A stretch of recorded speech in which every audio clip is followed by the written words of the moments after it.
베드로가 일어나라는 말씀을 가지고 제목을 가지고 나눠보도록 하겠습니다. 예루살렘 그 목교회에 당도한 그 바울과 바나바는 예루살렘 교인들로부터 크게 영접을 받습니다. 바울과 바나바는요, 예루살렘 그 교인들에게 하나님께서 자신들과 함께 계셔서 행하셨던 모든 일을 그들에게, 그 예루살렘 목교회의 그 교인들에게 증언하기 시작하죠. 그리고 하나님께서 그동안 자신들을 통해서 얼마나 놀랍고 신묘막측하고 신비로운 방법들을 통해서 이방인들을 구원하셨는지에 대한 증언을 계속해서 하죠. 그러나 바울과 바나바의 증언이 다 마저 채 끝나기도 전에 바리새파 출신의 그 유대인들이요, 마치 그들이 약속이라도 한 것처럼 동시에 벌떡 일어나죠. 그리고 이방인들에게도 할례를 행해서 모세의 율법을 지키라고 명령하는 것이 마땅하다라고 그들 바울과 바나바를 향해 소리치기 시작합니다. 그로 인해 그 집회에 일대 소동이 일어났을 것임은 우리가 쉽게 짐작할 수 있어요. 바울과 바나바가 그 머나먼 예루살렘 목교회를 찾은 것이 무엇이었나요? 이유가 무엇이었나요? 예루살렘에서 내려온 그 유대인들이 할례 문제로 말미암아 그 안디옥 교회 안에 평지풍파가 일어났죠. 그것처럼 그것에 관련해서 예루살렘 모교회를 지키고 있었던 사도들의 판결을 구하기 위한 목적으로 그들은 그 먼 길을 안디옥에서부터 예루살렘교회까지 나아갔던 거죠.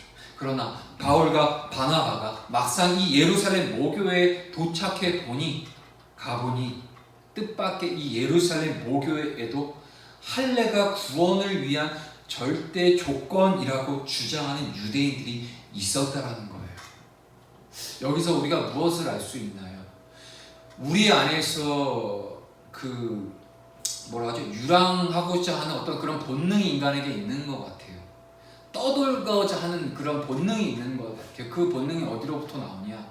내가 지금 속해 있는 곳에 대한 이 문제가 내 안에서 소생된 그 문제가 해결이 되지 않는 이상 이것을 단지 이 문제를 회피하기 위해서 내가 주어진 이 공동체를 떠나 다른 곳으로 옮겨가, 예를 들면 교회를 옮긴다는 것처럼 이제 우리가 예를 들 수 있겠죠.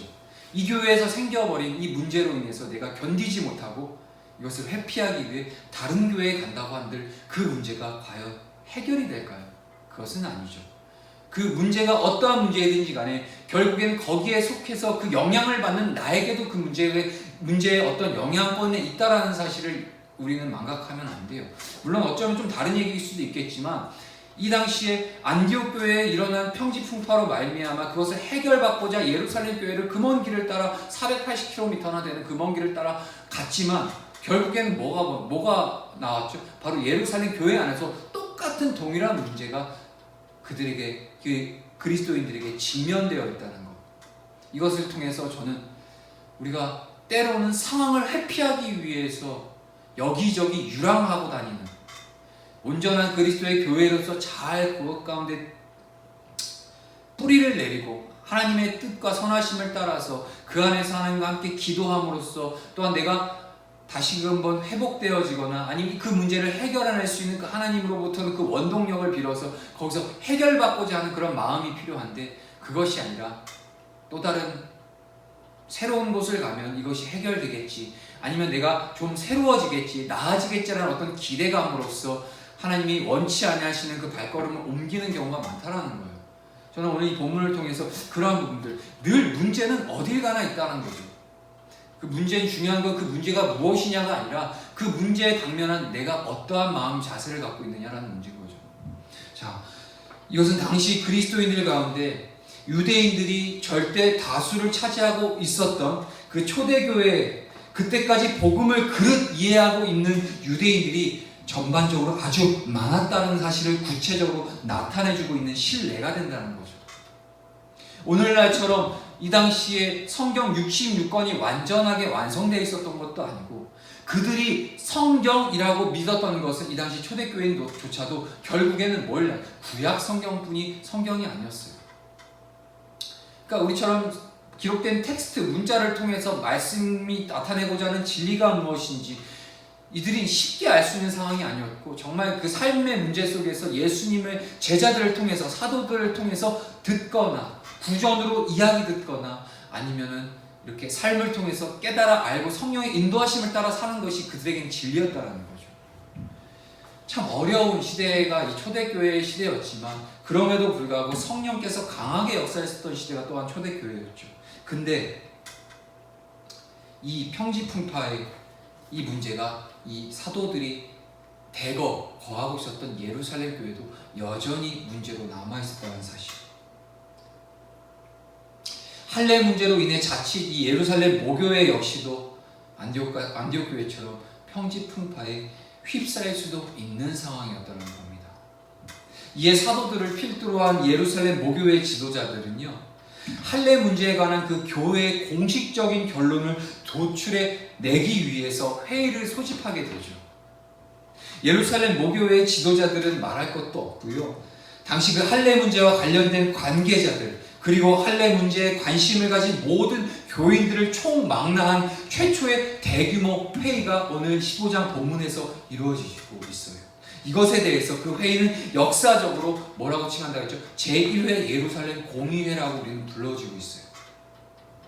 7절 다시 한번 볼게요. 제가 읽어볼게요. 많은 변론이 있은 후에 베드로가 일어나 말하되 형제들아 너희도 알거니와 하나님이 이방인들로 내 입에서 복음의 말씀을 들어 믿게 하시려고 오래전부터 너희 가운데서 나를 택하시고, 여기서 서두에 많은 변론이 있었다 라는 것은요, 이방인에 대한 할례를 지지하는 사람들과 또 반대로 그것에 대해서 반대하는 사람들 간에 오랜 시간 동안 아주 격렬한 논쟁이 벌어졌다는 것을 의미하고 있어요. 제1회 이 예루살렘 공의회는요, 참가자 누구나 누구의 제재도 받지 않고 아주 자유롭게 발언할 수 있었던 민주적인 회의였다는 사실을 보여주고 있는 거예요. 왜냐? 이런 민주적인 누구든지 자기의 소신을 발언할 수 있는 회의가 진행되었기 때문에 그 안에 이런 많은 변론이 오갈 수 있었다는 거죠. 또 이어서 마침내 사도 베드로가 일어나게 됩니다. 저희가 오늘 본문 바로 직전에 5절을 보면요, 여기에 뭐라고 나오는가요? 바리새파 중에 어떤 믿는 사람들이 일어나 라고 증언하고 있어요. 5절에는 여기서 양쪽, 오늘 이 7절에 나오는 베드로가 일어나 말하대에서 여기서 베드로가 일어나라는 표현과 또 5절에서 바리새파 중에 어떤 믿는 사람들이 일어나 라고 사용된 이 양쪽에 모두 사용된 일어나다라는 동사가 동일하게 기록되어 있잖아요. 그렇죠? 그런데요, 헬라어 원문을 보면요, 우리말로는 동일하게 이 일어나다라고 번역되어 있지만 이 헬라어 원문엔 이 단어가 동일한 단어가 아닌 다른 단어로 사용되고 있어요. 실은요, 각각 의미가 다른 두 단어임을 확인할 수 있다는 거예요. 자, 쉽게 얘기하면 지난 시간에 제가 말씀드린 것처럼 5절에서 사용되어 있었던 이 사용된 이 헬라어 단어가 엑시니스타미, 그러니까 엑시니스템이라는 이 단어는요, 아주 돌발적으로 벌떡 일어나는 행동을 가르쳐 준다라고 저는 분명히 지난 시간에 말씀드렸어요. 그렇죠? 바울과 이 바나바의 증언이 다 끝나기도 전에 이 바리새파 출신 유대인들이 자기들이 원하는 대로 소리치면서 벌떡 일어나서 바울과 바나바의 말을 중간에 끊어버린 행동을 말하는 거예요. 반면에 이 오늘 본문 7절에 사용된 동사 아니스테미라는 단어, 여기서 이 아니스테미라는 단어는 일반적인 의미로서 일어나다라는 뜻을 얘기해주고 있어요. 즉 베드로는요, 바리새파 출신 유대인들처럼 아주 무례하게 누군가의 말을 그냥 끊어버리고 느닷없이 벌떡 일어난 것이 아니었다라는 사실을 얘기해주고 있는 거예요. 그는요, 아주 오랜 시간 동안 이방인들에 대한 할례를 지지하는 사람들과는 반대하는 그 사람들의 주장을 끝까지 듣고 있었어요. 그리고 더 이상 발언할 사람이 없는 것을 다 확인한 다음에 그제야 비로소 자신의 의견을 피력하기 위해 자리에서 일어났다는 거예요. 베드로는 바울과 바나바의 말을 일방적으로 끊어버리고 그 자리에서 벌떡 일어났던 바리새파 유대인들과는 아주 차원이 다른 인품을 가지고 있는 사람이었던 것으로 확인이 되고 있어요. 물론 지식적으로나 세상적인 관점에서 보면 당시에 이 바리새파 출신 유대인들보다 이 유대인들이 월등 베드로보다 앞서 있는 스펙을 가진 사람들이었어요. 그런데요, 인품에 관한 그들은요, 배운 것도 없었고 가진 것도 없었던 베드로의 발치에도 미치지 못한 사람들이었다는 거예요. 우리는 잊어버리면 안 됩니다. 신앙의 성숙과 인품은 언제나 정비례하다는 거예요. 신앙이 성숙해져 간다는 것은 하나님에 의해 빚어져 가는 인간다운 인격의 격을 갖추어 가는 것을 뜻하고 있다는 거예요. 우린 많이 오해하죠. 진리라는 어떤 절대 바꿀 수 없고 변할 수 없는 그 절대 진리를 소유하고 가진 자로서의 이 크리스천, 그리스도인으로서의 그 자부심이 마치 자기가 어떠한 상황에서도 내 말이 다 그 진리의 수반에서 옳다라고 마치 다 주장해도 되고 그 태도와 거기에 대한 질서는 상관없이 이제 그런 많은 오해를 하는 경우가 있어요. 특히나 요즘 같은 시대에 정말 넓은 거리로 나가서 여호와의 진리를 외쳐야 되는 시대가 맞고요. 비진리가 만연하고 이 포스트 모더니즘 거짓과 내가 옳은 것이 진리다라고 거짓된 사상과 가치로 똘똘 뭉쳐 살아가고 있는 이 시대에 바른 말씀의 진리를 마땅히 선포하고 담대하게 저 넓은 거리로 나아가 선언해야 되는 것이 맞아요. 하지만 문제는 우리가 전하는 그 진리가 변하는 것이 아니라 진리를 전하는 자의 태도로 말미암아 그 진리마저 가려져 버릴 수 있는 그러한 무지함도 생길 수가 있다는 거예요. 오늘 본문에 나오는 이 베드로가 얘기하잖아요.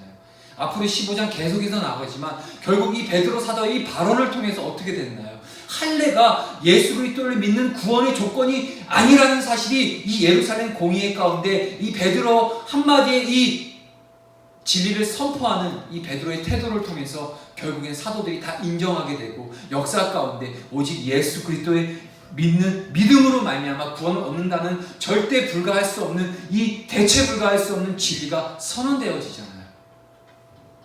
오늘 이 베드로 그의 태도는 이 5절에 나왔던 유대인들의 돌발적인 행동과 완전히 정반대되는 태도를 오늘 보여주고 있어요. 오늘 이것을 우리에게 시사해주고 있다는 겁니다. 다시 7절 제가 이제 중반절부터 읽어볼게요. 형제들아 너희도 알거니와. 자, 대체 예루살렘 교인들이 무엇을 알고 있다는 말인가요? 이 말은요, 베드로가 하나님의 명령에 순종해서 당시 그 가이사랴의 이방인이었었던 백부장 고넬료의 집을 찾아가서 복음을 전한 사실을 예루살렘 교인들이 아주 익숙하게 알고 있다는 말을 얘기해주고 있는 거예요. 왜냐, 베드로가 너희들도 알지 않냐? 라고 얘기했을 때 그것은 바로 고넬료 사건을 얘기하고 있는 거예요. 자, 이어서 7절 하반절부터 제가 다시 한번 읽을게요. 하나님이 이방인들로 내 입에서 복음의 말씀을 들어 믿게 하시려고 오래전부터 너희 가운데서 나를 택하시고. 자, 이것은 베드로의 자기 정체성에 대한 고백을 하고 있는 거예요. 베드로가 이 가이사랴의 이방인 고넬료를 찾아가서요, 복음을 전했던 것은 그의 자발적인 의지의 소산물이 아니었죠. 우리는 이전에 이 가이사랴의 고넬료 사건에 대해서 우리에게 충분히 나눠봤기 때문에 잘 알고 있습니다. 이방인을 만나는 것조차 꺼렸던 당시의 그 베드로가 이방인 고넬료에게 복음을 전하지 않을 수 없도록 강권적으로 역사하신 분이 누구였죠? 바로 하나님이셨잖아요. 이 베드로 자신은 단지 하나님의 뜻을 위해 선택받은 하나님의 도구에 지나지 않았던 것을 알고 있었어요. 하나님의 뜻을 위해 하나님으로부터 선택받은 이 하나님의 도구, 이것은 바로 베드로의 자기 정체성이라는 것을 고백해주고 있다는 거예요. 즉, 자기는 하나님의 뜻을 따라 하나님의 뜻을 자기가 도구가 됐을 뿐이다. 자기는 하나님의 뜻이 선포되어지는 도구였다라는 자기 정체성에 대해서 오늘 이 7절 하반절에서 자기를 그렇게 얘기해주고 있는 거죠. 자, 그러나 이 고백은 그리 놀랄 고백은 아니에요. 우리 역시도 하나님의 뜻을 위해 하나님으로부터 선택받은 하나님의 도구라는 정도의 이 자기 정체성은 다 누구나 그리스도인이라면 지니고 있기 때문이에요. 우리를 근데 놀라게 하는 것은요, 바로 이후에 계속되는 베드로의 고백입니다. 8절을 한번 볼게요. 제가 읽을게요. 또 마음을 아시는 하나님이 우리에게와 같이 그들에게도 성령을 주어 증언하시고. 아멘. 자, 사도행전 10장 2절에서는 이렇게 얘기해요. 고넬료가 경건하여 온 지방과 더불어 하나님을 경외하는 사람이었음을 증언해주고 있어요. 하나님께서 고넬료가 할례를 받았기 때문에 구원해 주는 것이 아니었어요. 이방인이었던 그 당시 고넬료는 할례와는 아예 무관한 이방인이었죠. 하나님께서는 하나님을 경외하려고 하는 이 고넬료의 마음을 아시고요, 베드로를 그에게 보내셨고 구원을, 복음을 그에게 전하도록 하신 거예요. 고넬료의 마음을 아는 하나님이시라면 베드로 자신의 마음을 하나님께서 얼마나 잘 아실까요? 그로 인해 인간의 마음을 아시는 이 하나님이라는 그의 고백은 얼마나 대단한 신앙의 고백일지 모르겠어요. 하나님께서 우리의 마음을 감찰하신다는 거예요. 이 놀라운 고백이 베드로의 입술을 통해서 당시 예루살렘 교회에 있는 교인들에게 선포되고 있는 거죠. 이어서 8절 다시 한번 제가 읽을게요. 또 마음을 아시는 하나님이 우리에게와 같이 그들에게도 성령을 주어 증언하시고. 베드로는 또 하나님께서 이 예루살렘 교회를 이루고 있는 자신들에게 그 성령을 주신 것처럼, 예루살렘 교회에 있는 그 교인들에게 하나님께서 성령을 주셨잖아요. 오순절 다락방 사건을 통해서. 자, 이방인 고넬료 일행에도 동일한 성령을 주셨고 그들이 구원받은 하나님의 자녀라는 사실을 친히 성령께서 증언해 주셨다고 지금 이 본문 8절을 통해서 고백해 주고 있는 거예요. 로마서 8장 14절에서 이렇게 얘기합니다. 함께 읽어볼까요? 무릇 하나님의 영으로 인도함을 받는 사람은 곧 하나님의 아들이라. 아멘. 이렇게 로마서 8장 14절은 정의 내리고 있어요. 하나님의 영이신 성령님께서 함께 하신다는 것보다 하나님의 자녀로 구원받다는 사실을 더 확실하게 증거해 주는 것은 없다라는 얘기예요. 저와 여러분들이 하나님의 자녀임이 증거가 되는 것은 곧 저와 여러분들 안에 있는 성령님이 친히 증언하고 계신다라는 거죠. 그러므로 하나님께서 이방인이 고넬료 일행에게 자신의 영, 곧 성령을 주셔서 그들이 구원받는 당신의 자녀임을 하나님은 친히 증언해 주셨다는 고백 역시 아무나 할 수 있는 고백이 아니라는 거예요. 이것은 곧 성령 안에서 하나님의 자녀로 부름을 받은 자만이 할 수 있는 고백, 이 베드로, 성령 받은 베드로가 할 수 있는 고백이라는 거죠. 저와 여러분들이 오늘 해야 되는 고백이기도 하고요. 이어서 제 11절로 가볼게요. 9절 가보겠습니다. 9절. 믿음으로 그들의 마음을 깨끗이 하사 그들이나 우리나 차별하지 아니하셨느니라. 육체의 할례를 받는다고 하나님 앞에서 정결해지는 것은 아니죠. 할례 받는 유대인도 하나님 보시기에는 더럽기 짝이 없는 죄인일 뿐이에요. 유대인의 죄만 예수 그리스도의 십자가 보혈로 정결하게 되는 것이 아니라는 얘기예요. 예수 그리스도의 그 보배로운 보혈의 능력은 이방인들의 그 죄악도 차별 없이 그들도 정결케 하시는 생명의 능력이 있다라는 거죠. 베드로가 믿는 이 하나님께서는 예수 그리스도의 보혈을 믿기만 하면 유대인이나 이방인이나 차별 없지 않고 죄를 정결하게 해주시는 만민을 위한 하나님을 얘기해주고 있는 거죠. 이어 11절에 이렇게 얘기하고 있습니다. 그러나 우리는 그들이 우리와 동일하게 주 예수의 은혜로 구원받는 줄을 믿노라 아니라. 아멘. 베드로의 마지막 신앙 고백은요, 유대인이나 이방인이나 오직 하나님의 은혜로 구원받는 것을 분명하게 얘기해주고 있어요. 육체의 할례와 같은 인간의 행위나 공로의 구원의 조건이 있는 것이 아니라 이 구원은 전적으로 하나님께서 그저 베풀어 주시는 하나님의 선물이라는 의미라는 거죠. 다시 말해 하나님의 구원의 근거는 구원받는 인간의 자격에 있는 것이 아니라 구원을 베푸시는 하나님의 전적인 사랑 가운데 있는 거라는 겁니다. 이 또한 놀라운 고백이 아닐 수 없겠죠. 저와 여러분들이야 오늘날 성경을 아주 귀가 따갑게 듣고 말씀을 귀가 따갑게 들은 세대들이기 때문에 이 정말 너무나도 당연한 얘기를 당연하게 하는 것 같이 들리지만 이 당시에 이 예루살렘 공회 가운데 함께 참석했었던 수많은 유대교 그리스도인들과 이방인들, 나아가 이 많은 수많은 성도들의 귀에 들리는 이 베드로의 메시지는 엄청난 신앙의 고백이 되어진다는 거예요. 이방인이든 유대인이든 남녀노소 빈부격차 어느 누구도 창관하지 않고 차이 없이 오직 예수 그리스도의 그 보배로운 피로 말미암아 구원을 받을 수 있는 누군가에게는 어느 누구도 자격이 허락되어 있다는 이 놀라운 하나님의 은혜의 이 복음이 지금 이 복음 가운데, 메시지 가운데 선포되어지고 있다는 겁니다. 그리고 그 메시지의 복음이, 이 복음의 진리가 저와 여러분들 오늘 이 시간 가운데 저에게 들려지고 있다는 거예요. 이 놀라운 고백. 우리의 마음을 아시는 하나님, 당신의 영인 성령님을 우리에게 주셔서 우리가 하나님의 구원받은 자녀임을 친히 증언해 주시는 그 하나님, 그리고 예수 그리스도의 십자가 보혈 안에서 남녀노소 빈부귀천을 차별하지 않고 죄를 다 정결하게 해주시는 그 만민을 위한 이 하나님, 아무리 보잘것없는 인간이라 해도 오직 당신의 사랑으로 구원의 선물을 그저 거저로 베풀어 주시는 은혜의 하나님, 이 하나님께서 그런 하나님이시기에 우리 같은 죄인도 구원받은 하나님의 자녀가 될 수 있지 않았나요? 우리가 뭐 구원받을 자격이 있었나요? 진짜 죄인 중에 괴수라고 했었던 바울의 고백, 그 고백이 진짜 저의 고백이고 우리의 고백이 아니겠습니까?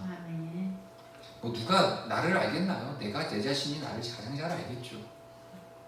이러한 정말 어느 자격 없는 저희를 먼저 그대 주님께서 친히 다가와 주셔서 사랑해 주셨고 우리를 당신의 자녀로 삼아 주신 이 은혜, 그렇다면 이 삶과 같은 이 베드로의 고백은 그 얼마나 위대한 신앙 고백이 되어질 수 있을까요?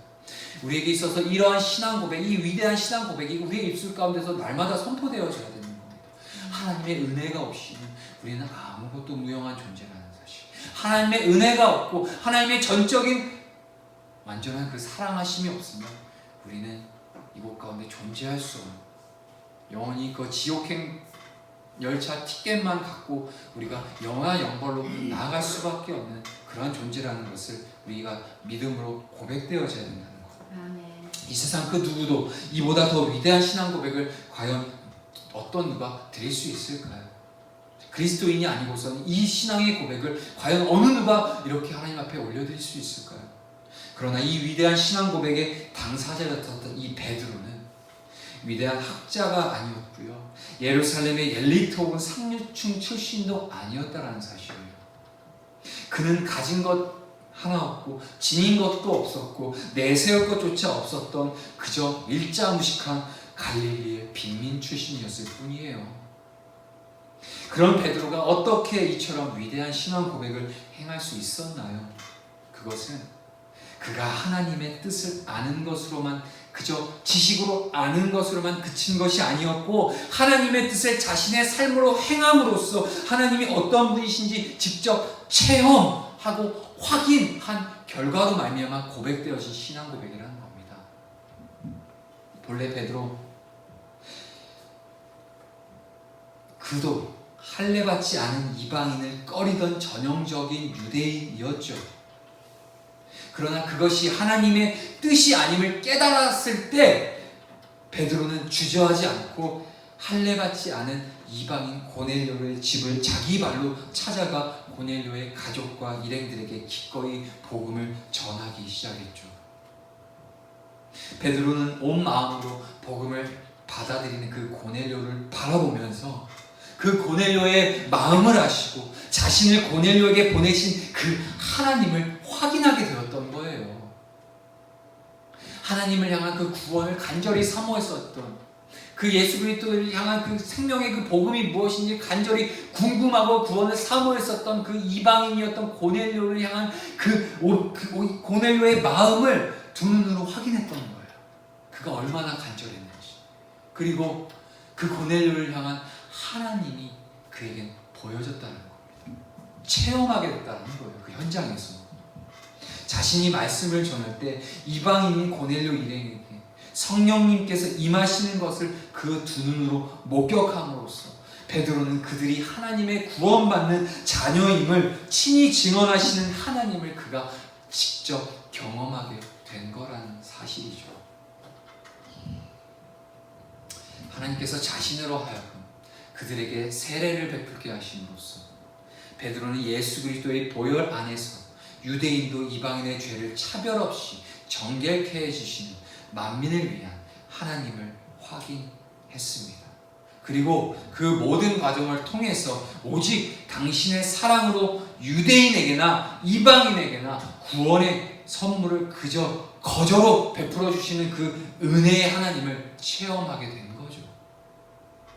베드로가 하나님의 뜻을 쫓아 믿음의 항해를 실행하지 않았던들 과연 결코 얻을 수 없었을 새로운 믿음의 경지를 베드로는 얻을 수 있었던 거예요.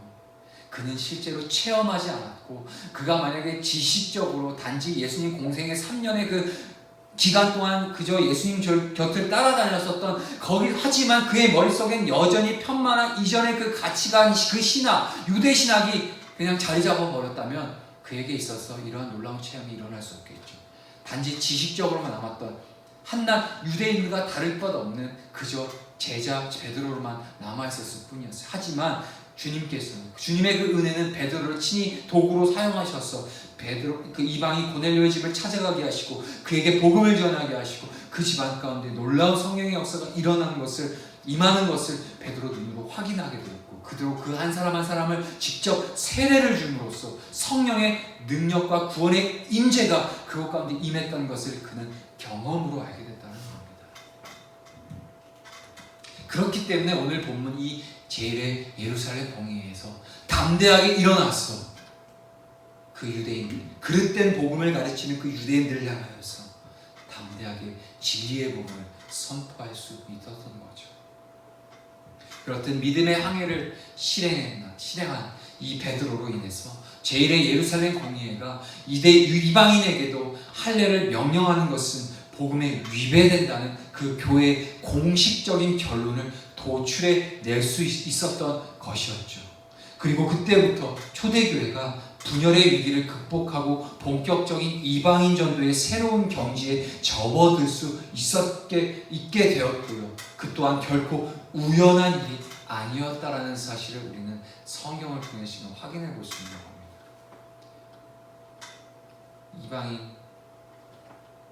이방인에게 복음을 전하게 그의 완악한 그 고착화돼 버린 그 거짓된 유대 신학을 주님께서는 바꿔주셨고, 이방인을 들어 고넬료의 집으로 향하게 하셨고, 나아가 바울과 바나바를 사용하셔서 이방인 곳곳에 예수 그리스도의 생명의 복음이 선포되게 하신 것은 바로 하나님의 놀라운 구원의 경륜과 섭리 가운데 우연히 일어난 것이 아니라 바로 이 초대교회에서 공식적으로 이방인이든 유대인이든 누구에게나 예수 그리스도의 구원이 선포된다라는 그런 공식적인 결론을 도출해 만들어 가시기 위한 하나님의 경륜이었다는 사실입니다.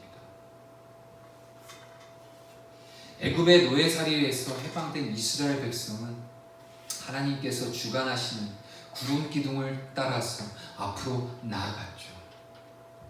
그러나 때로는 그 구름 기둥이 오랫동안 한 곳에 머물러 움직이지 않기도 했어요. 그럴 때면 이스라엘 백성들은 며칠이 됐든 몇 달이 됐든 그저 기다려야만 했죠. 하지만 그 기다림은 그 자체가 목적이 아니라 다시 나아가기 위한 과정이었죠. 멈추었던 구름 기둥이 다시 움직이기 시작하면 또한 며칠이 됐든 어떤 상황이 되었든 간에 비록 배가 고플지라도 계속 그 구름 기둥을 따라 쫓아가야만 했죠. 그렇게 하나님의 인도하심을 따라 기다려야 할 때 기다리고 가야 할 때 믿음의 항해를 실행한 결과는 바로 전혀 다른 차원의 새로운 지역, 곧 약속된 땅이 기다려지고 있었다는 거죠.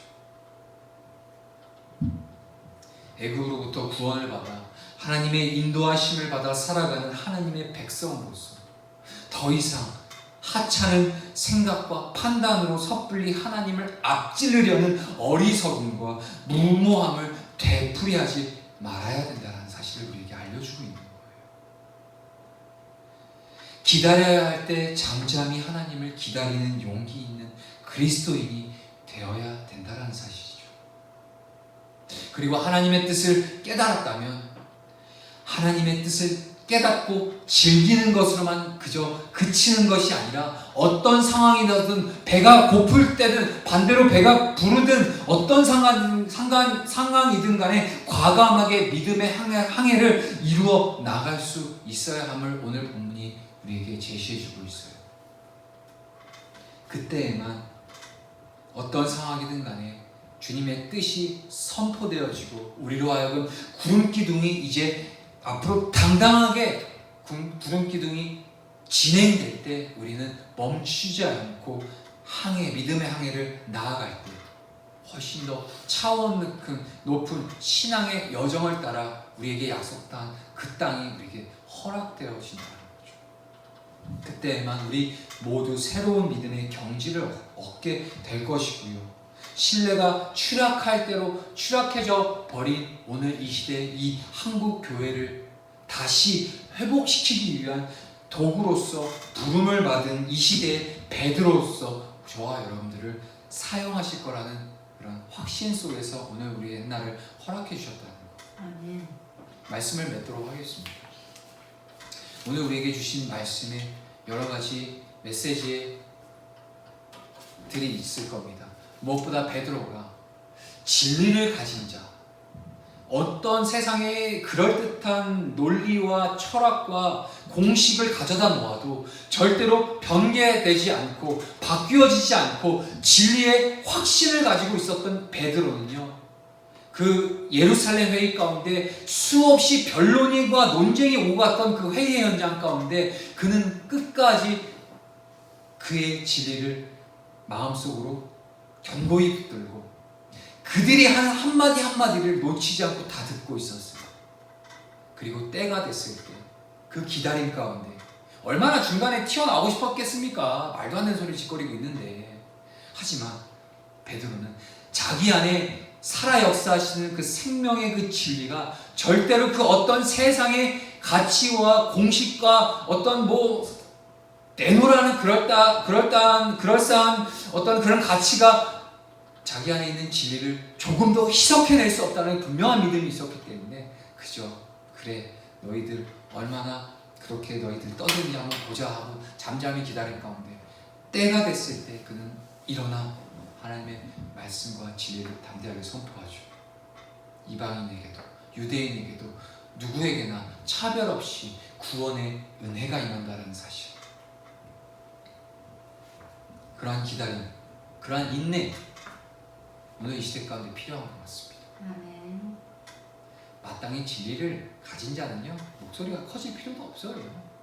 물론 때로는 담대하게 선포하지만 그것이 단지 목소리 데시벨 높여라는 차원은 아닌 것 같아요. 누가 들어도 감정인지 정말 메시지 자체로부터 나오는 힘인지는 다 분별이 돼요. 많은 어떤 말씀과 진리에 대한 항쟁과 논쟁도 많이 해봤지만 그건 중요한 건 아닌 것 같아요. 내가 전하는 이 메시지가 정말 절대 변하지 않는 메시지라면은 그냥 낮은 목소리로 담대하게 예수 그리스도가 구원의 유일한 길이 되신다라는 그 한마디에 메시지의 능력이 실리거든요. 어떤 그런 수많은 변론이 오가지만 결국에는 진리는 진리로 남게 되어 있습니다. 자, 오늘 이러한 상황 속에서 우리에게 인내를 가르쳐주고 있어요. 그리고 하나, 정말 선포되어야 될 때는 하나님의 뜻이 우리에게 임하게 됐을 때는 이제 구름 기둥이 진행이 될 때는 멈추지 않고 담대하게 진행돼야 된다. 이 두 가지의 메시지가 저와 여러분의 삶 가운데 또한 우리의 신앙 가운데 이것들이 이제 증명되어질 수 있기를 간절히 소망하겠습니다. 함께 이제 주신 메시지 그리고 찬양하며 기도하겠습니다.